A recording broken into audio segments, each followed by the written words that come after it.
நீங்க வாங்குற தக்காளியில ஓட்டை இருக்கா? அப்போ தூக்கி போட்டுருங்க. மறைந்துள்ள மிகப்பெரிய விபரீதம்.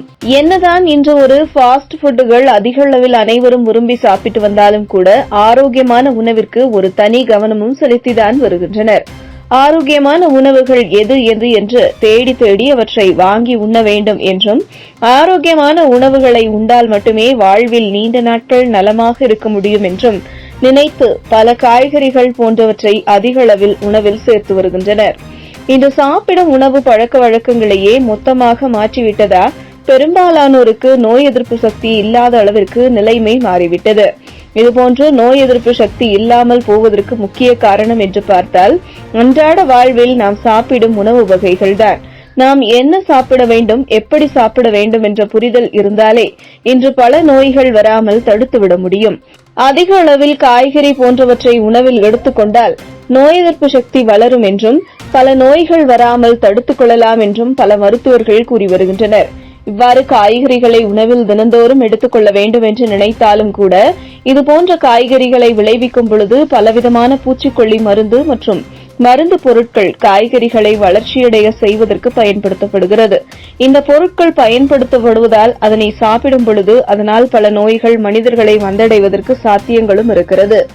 ஆர்கானிக் உணவு என்று தற்பொழுது விற்பனை செய்யப்படும் பல பொருட்கள் உண்மையாகவே இயற்கையான முறையில்தான் விளைவிக்கப்படுகிறதா என்று கேட்டால் அதற்கு சரியான பதில் எப்போதுமே கிடைக்காத ஒன்றாக உள்ளது. எப்படி காய்கறிகளை விளைவிக்கும் பொழுது பூச்சிக்கொல்லி மருந்துகள் பயன்படுத்தப்படுகின்றதோ அது மட்டுமல்லாமல் காய்கறிகள் கெட்டுப்போகாமல் இருப்பதற்காக பலவிதமான ரசாயன பொருட்களும் பயன்படுத்தப்பட்டு வருகிறது. இவை அனைத்துமே மனிதர்களின் உடலுக்குள் செல்லும் பொழுது பலவிதமான நோய்கள் ஏற்படுவதற்கு வாய்ப்புகள் உள்ளதாக கூறப்படுகிறது. காய்கறிகள் தான் உடலுக்கு நல்லது என்று கூறும் காலம் போய் தற்பொழுது காய்கறிகளை சாப்பிடுவதற்கே யோசனை செய்ய வேண்டிய நிலைமையில்தான் அனைவரும் இருந்து வருகிறோம். இந்த நிலையில் தற்பொழுது தக்காளி வாங்கும் பொழுது அதில் ஓட்டை இருந்தால் வாங்கக்கூடாது என்று வீடியோ தற்பொழுது வைரலாகி வருகிறது. அதற்குரிய காரணம் என்னவென்று பார்த்தால் தக்காளி செடியில் வளர்ந்திருக்கும் காய் ஒன்றை சிறிய பாம்பு ஒன்று கொத்தி கொத்தி சாப்பிடுவது போன்ற வீடியோ ஒன்று தற்பொழுது வெளியாகியுள்ளது. இப்படி பாம்பு தொடர்ச்சியாக கொத்திக் கொண்டு இருப்பதால் தான் தக்காளியில் சிறிய சிறிய ஓட்டைகள் விழுகிறது என்றும் இனி தக்காளி வாங்கும் பொழுது ஓட்டை இல்லாத தக்காளியாக பார்த்து வாங்க வேண்டும் என்றும் கூறப்பட்டுள்ளது. அதையும் மீறி சில சமயங்களில் கவனிக்காமல் இப்படி ஓட்டை விழுந்த காய்கறிகளை வாங்கிவிட்டாலும் கூட அதனை உணவில் சேர்க்காமல் தூக்கி போட்டுவிட வேண்டும் என்று கூறப்பட்டுள்ளது.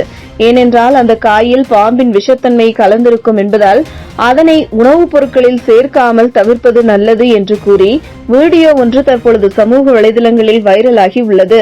இதுபோன்ற முக்கிய நிகழ்வுகள், அரசியல் தகவல்களை ஆழமாக மாறுபட்ட கோணத்திலும் அறிந்து கொள்ள மறக்காமல் பாரத் மெயில் 24 பக்கத்தை பின்பற்றிக் கொள்ளுங்கள். உங்கள் ஒவ்வொரு ஆதரவும் இதுபோன்ற பல நிகழ்வுகளின் பின்னணியை அறிய உதவும்.